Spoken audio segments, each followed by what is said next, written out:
What's going on, y'all? Okay, so I accidentally deleted the intro to this video, but this is part 2 of our 2-part series where we are developing a mobile app. In part 1, if you have not seen that, we actually planned the app that we're going to be building today. If you have not seen part 1, be sure to click the link right up here or down there in the description. I'll be sure to throw that down there. But with that being said, enjoy this portion. We're going to be coding up our app, and stick around to the end as well because I have an announcement. Anyways, enjoy, y'all.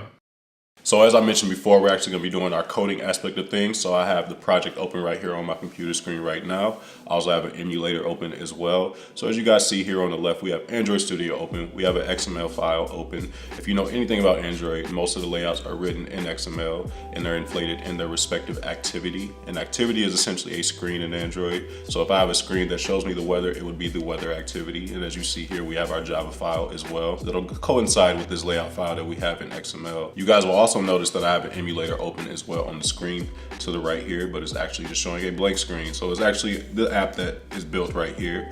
I went ahead and did all the boilerplate things, like add the icons that we'll be using for our weather. So as you see here, our first objective is to do our UI. So our UI will basically be building our UI out here in the XML file and adding dummy data so we can see how everything looks. The buttons won't actually do anything at that point. The search field won't do anything. And of course, the data will be fake. It'll be pre-populated data. And I went ahead and coded that up for you guys. So I'm going to copy and paste that right here into this XML file. And I'm just going to step through and show you guys what is going on here.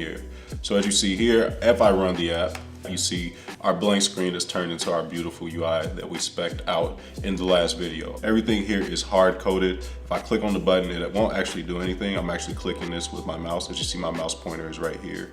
And I'm clicking on it, but it's not actually doing anything. And that's because we have not wired it up. If you want a brief explanation as to what's going on here, we set the background color to our primary color, which is that red, that lighter red that you see there. We have a linear layout. A linear layout is basically a layout that lays things out in a line. So you can either have a horizontal or vertical orientation. As you see here, our text is stacked vertically, so it's a vertical orientation. And then we have an image view in that as well. And then we just center that within the entire activity container. Also, we have our progress bar. So our progress bar is not actually shown here. If I were to do tools.visibility, which will just show it to me for development purposes, you'll be able to see it if I show you the preview over here. So in Android Studio, you see our spinner right there. So obviously, like, we don't want the spinner to be showing at the same time as our actual text. So we actually hide that. So its visibility by default is set to gone. But what we use that progress bar for is to basically show the user that the weather is loading so they know exactly what's going on in the background. And I'm just thinking like, well, did it work? Is anything actually happening? And then also down here, we have our edit text, and our edit text will basically act as our search field. It's not actually wired up yet. It will take text though, by the way, but it won't actually do anything. And as you see, our refresh button does not turn to a search button when we type, and that's what we want. We want that behavior, right? So we're gonna do that in the next module where we start tying our UI together. And then we have our floating action button down here, and that will act as both our refresh and our search button. So yes, that's our UI. And the next step, we're actually gonna tie it into our activity. So as you guys see here now, I have my weather activity class open. So this is the Java file that represents our activity, so our weather screen. So what we need to do now is get a reference to all of our UI elements that we wrote in our XML file. And we also want to wire up our buttons to accept clicks and then call a refresh or search method. What we want to do as well is when the user types something into our little field down here, if they type something, we want this refresh icon to turn into a search icon. So I went ahead and coded this up. So I'm gonna go ahead and copy and paste that and then step through it for you guys. We actually can run this as well. So I'm gonna run this on the emulator. So now our code actually does something. So I'll just demo it first and then we can step through the code and I'll explain what's going on. So if I type Los Angeles, as you see, or I just start typing anything, if you look at the icon on our button, it's actually changing as soon as I type. As soon as there's nothing in this field, then the icon actually, and I did some logic to where empty spaces don't work. You actually have to type something out. But yeah, basically the behavior of this button changes based on if there is something in this field or not. So the user may be wanting to do a search and they may want to do a refresh. And as you see, I show a little message as well when it's clicked. And as you see, we get an animation when we click our button out too, which is also nice. But when you click the button, our little toast message shows up. That's actually called a toast in Android if you're not an Android developer. And then also if I do a little search, I do a little message as well for that. So as you see, I click that, it clears the search field. It actually gets rid of the text. and then it shows us a little message. But obviously that's not the behavior we want. We want to actually search for weather, you know, based on the input here. So let's step through and see how I wired this up first of all, just so I can give you guys a little high level explanation as to what's going on here. So as you see here, I create instant member variables for each of my views here. So the degree symbol, I don't actually need that though. I don't need a member variable for the degree symbol, so I'm gonna get rid of that. So the temperature text view, location text view, weather condition text view. And then the image view, so for the icon, we're gonna need a reference to all of those things. And then of course our edit text, our location field, and our floating action button, right? Because there's behavior that we need to wire up there. Also I have a text count variable as well here. So then here we're just getting a reference to our UI elements. In Android, this is how you do that. And then we're adding a text change listener on our search field there. And that's basically gonna listen to when the user is typing, and we know whether or not the user wants to do a search or if that button should do a refresh instead. So as you see here, we just get the count of the string, we trim it as well because we don't want white spaces included in that.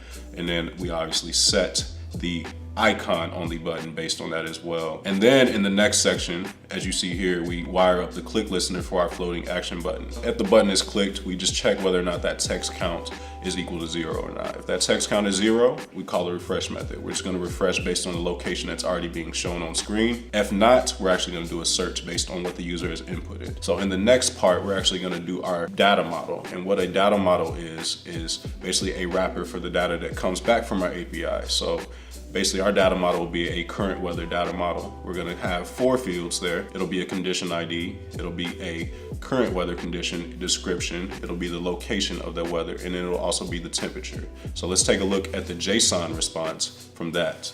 So if you look on the screen right now, you'll see that I have the JSON response up right here, but we don't need all of this information. We don't need visibility, we don't need wind speed, but what we do need is the weather condition information. It contains a condition ID, which we'll be using to map to icons later on. I'll show you guys what I mean by that when we get to that section. And then also we have our main property inside of this weather object that contains the description that we'll be using on our screen. So we're gonna need those 2 things from here. Down here in the main object in our JSON, we have our temperature, but it looks like the temperature is actually in Kelvin. So we're gonna need to convert that, because if you look at our UI mockups, which I'll show on the screen right here to the right, our temperature is actually in Fahrenheit. So we're gonna need some type of convenience method inside of our data model that converts this Kelvin value to a Fahrenheit value and returns that to us. Scrolling down, it looks like there's one more thing we need, and we need the location. And that's just underneath this name property here. So now we need to create a data model out of this. So back here in the Android Studio project, I'm gonna actually create my data model now. And we already know what we're gonna name that. We're just gonna name it current weather because we are displaying the current weather. So now that we have created our current weather Java object, so our data model that we'll be using, I'm gonna fill in the details. Very simple class, as you see here. It just has 4 properties here. So it has a location, that's a string. It has a condition ID, which is that integer. We're gonna need that later on for figuring out what icon to use in our UI, because there's gonna be a condition ID that's assigned to a certain condition. And if you take a look at the Open Weather Map API, you will see that they have many weather condition IDs. So we basically need a way to map that condition ID to an icon. Moving on, we have the weather condition, which is a string. In our emulator, it's basically this sunny string here. And then we have the temperature in Kelvin here as well. We're gonna pass that in as a Kelvin value. Of course, we could convert that to Fahrenheit before passing it in into this constructor, but what we're gonna do is just pass the raw value in and then do a conversion via this method right here. And I created a convenience method that'll basically return an integer with our temperature in Fahrenheit for us to use in our UI. So that concludes our data model. In the next section, we're actually gonna be doing our networking. And in our networking, we're gonna create a class that will basically make our API call asynchronously. So we're gonna create a new class, and we're just gonna call that current weather service. So now that we have our current weather service class created, we need to go ahead and flesh this out. And you know I already coded this up for you guys off screen, so I'm gonna copy and paste that just like that, and then explain to you guys what is actually going on here. And I already noticed something that needs to be corrected. I need to add a HTTPS right there. That is our base URL for our current weather API call. So anyways, this class basically acts as a way to fetch the data and then return it asynchronously for us in a current weather data model object, that data model that we just created in the last section. So here, as you see here, we have our base URL, and then we append, of course, the version and all that stuff. You get all of this information from your API doc. So any API you're using, just make sure you understand what they expect for the URL. And some APIs need security as well, but we're not going to talk about that. So this API is a public API. You just make a call to the URL and it'll return your raw data to you. So it's fairly simple. This tag here will be used to cancel operations. That's an Android volley thing. So if you guys are Android developers or are interested in that, you can learn more about that by reading up on Android volley, which is basically a library that assists with network calls. It basically creates a worker thread for you to make your call and then returns the response on the UI threads for processing. And it'll have a constant here for our API. Obviously, this is not my actual API key. Also, if you pull this code off of GitHub, you can populate your own API key. So all you have to do is go create a open weather map login, and then you'll have an API key ready for you. And you can just plug in your API key here and the app will work. And I'll put instructions in the GitHub project as well for that. If you look at the next section, we have our current weather callback. So as you see here, we have two methods. I annotated it just because I'm detail oriented with my code. So then we have the meat and potatoes of this class, which is our get current weather method. And it takes in two arguments. Both should not be null. I annotate those as well, just showing you guys some nice coding practices here. We have two arguments, location name and then the callback as well. So we have the location name. Obviously, we need that to know which location we're searching for in our API. And then we have our current weather callback as well. And that's how we're going to resolve the network call. We're going to say, okay, either we ran into an error here, or we have your current weather object ready for you after we get all that parsing done, right? So then here we form our URL. This is a string formatter. Basically, if you take a look at the API docs, you know exactly how you're supposed to format your URL for these API calls. So we use the URL, the location name, and the API key here. And then we create a string request object that's Android volley stuff. So it's basically a request of the get type for HTTP for us to actually be able to get our data back. And then inside of its callback, because it does take its own callback, right? Because it's an asynchronous operation. Yes, we're running into that very commonly. And if you guys don't know what async operations are, please learn, because it's very important stuff when it comes to software engineering. So I'm going to close this. As you see here, we actually do our parsing logic as well. So we create a current weather JSON object, do all the parsing, get all the properties we need. And this is an important line, line 58. So line 58 is where we actually construct our current weather object. And if you guys remember, we created our current weather data model there, right? So we created that, and then we use our callback.onCurrentWeather. That's this method right here. And then whoever passed that callback in can handle that however they want. So now it's like, hey, I have my current weather. Now I can actually do something with it. And then also we use that on error call that here, just in case we run into a JSON exception. And then of course, volley stuff, it has an on error response. So let's say something goes wrong with the network call itself. Then we would use the on error call from our callback here. And then we set the tag on our request. Remember I said that tag is going to be used to cancel. We have a cancel method down here. It's the responsibility of the user of this service to call this when they need to call it, but it'll basically cancel any pending request. And then of course we have our request queue that we created back then. We add that to our queue. So yes, moving on, now that we have our networking stack, we're actually going to tie our networking to our UI. So as I said, now that we have our networking stuff done, we're going to move on to tying our networking to our UI that we created. So back in our weather activity class, I'm going to make some modifications, and I went ahead and coded that up for you guys off screen as usual. So I need to import that, import toast. I'll get to that and explain what that is.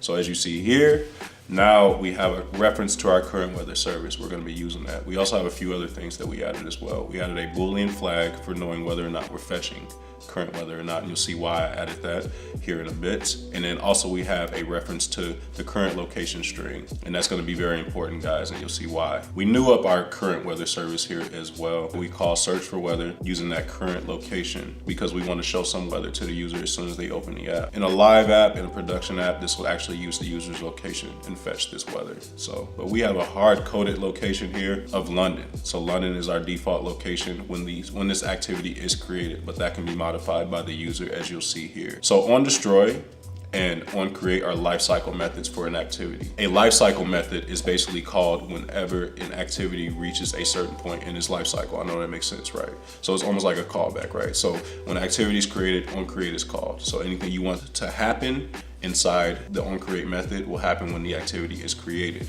And that's why we wire up our UI. That's why we make a call to refresh weather or search for weather based on the default location, because we want to show something to the user as soon as they open up our app. OnDestroy is another lifecycle method. It's basically called whenever the activity is killed. So if there's any networking calls being called, we want to actually cancel that at that point in time. So if you guys remember, we created that cancel method in our current weather service class. So we call that in OnDestroy just to make sure that everything is all cleaned up. So moving forward, you see our refresh weather method, we actually have real logic here that actually executes something. So first of all, we check our flag that we created. Are we actually fetching weather at this moment? If we are fetching weather at this moment, we just return at that point. But if we aren't fetching weather, then we call this search for weather method using the current location. Search for weather method takes in a string location. This is the same method that's called when the user searches. So it's explicitly called from there, but it's implicitly called from refresh weather because the logic is the same. It's just the only thing that's different is if the user has typed a new location in or not, or if we're using the location that's already there. The same thing is happening. We're calling our API based on the location name and getting the latest data. We toggle our progress, so it basically shows our progress bar and hides our text fields in our image view. We have a toggle progress method down here, and it takes a Boolean in, basically to toggle whether or not we're showing our weather content or if we're showing our progress bar. We switch our flag on, so we say, oh, we're fetching weather, that's true. And the only way that's gonna be false is when our callbacks come back. So when our callback is resolved, we know that we're no longer fetching weather. And the user is free to refresh or search or anything like that. And of course, in a production app, you want to add a timeout to these type of operations because your app could potentially be in a dead state, an unusable state, if the network call takes too long. And then we make a call to our asynchronous current weather service, get current weather method. And we pass in our current weather callback. And as you guys see here, if you remember that callback from earlier, this is where we flesh out the details. So on current weather basically just takes the properties of the current weather and populates it with our UI. And then we toggle our progress off. We set it to off, and then we show our weather. And then of course we reset our flag back to false. And then down here in the error call, we toggle our progress off and show our weather again, and then set our flag to false for fetching weather to make sure further networking calls can go through. And then we show a message to the user just to let them know that that networking call was not successful. So if I run this code, as you see here, now we have live data. As you see here, it's 44 degrees right now in London, which is to be expected because it is London and it is nighttime right now. It is raining outside or it's drizzling. And if you see here, we can actually do a search as well. We want to switch to Los Angeles. I actually don't want to show the keyboard there. We want to search for Anchorage, Alaska, whatever. But if you guys notice though, there's one thing we haven't done yet, and that we haven't set our icon. And that's the last thing that we'll need to do. And so we need to map that weather condition ID that we got from our API call to an icon. The icon pack that I actually downloaded provided that to me as well. So basically the icon pack is compatible with the Open Weather Map API, and it basically tells you based on which condition ID that comes back, which icon to use. So I went ahead and did that research for you guys, but if you download the GitHub project, I'll put a link to all of that stuff in there as well. So what we need to do now is create a utility method or a utility class that returns us an icon or an icon resource ID based on the weather condition ID. And I went ahead and coded that up for you guys, but first things first, let's go ahead and create that utility class. A utility class is a very common pattern in software development. Basically, it provides a series of static methods for you to call. So if there's any operations you do over and over again, a utility class might be a good candidate for that. So current weather utils is what we'll call it. And as usual, I went ahead and coded that up for you guys already. So if I collapse our methods here, as you see here, we have a get weather icon resource ID, and it takes in a weather condition ID. And I also added some little comments up here just to understand what this utility class does. So as you see here, we just have a basic switch statement that takes that weather condition ID and based on that value returns a resource ID. So if we go back to our current weather activity, the last thing we need to do in order to complete our application is to tie it together. So if we take our weather condition icon and set the image resource, we make a call to our current weather utils class, we make a call to that method that we just created, and then we pass in our current weather condition ID. And if we run this code, you see now we have a proper icon for our weather condition. So now we have a fully operating weather application, guys. So if I do a search, if I go back to search for Los Angeles, because I love Los Angeles, I love LA, As you see here, a sun icon shows up. If I do a search for Anchorage, which I believe was cloudy earlier, you see we got some clouds here. And if I press the refresh button, it stays Anchorage, right? So the behavior is working. I'm gonna go back to London where it's drizzling and it's 44 degrees. So yeah, as you guys see here, we have fully coded up our application that we discussed in part 1. I hope you guys enjoyed this video and learned a lot. Be sure to check out that link down in the description for the GitHub project if you guys wanna download this code. I believe if you are looking to learn Android, you can learn quite a bit from just looking at this code base.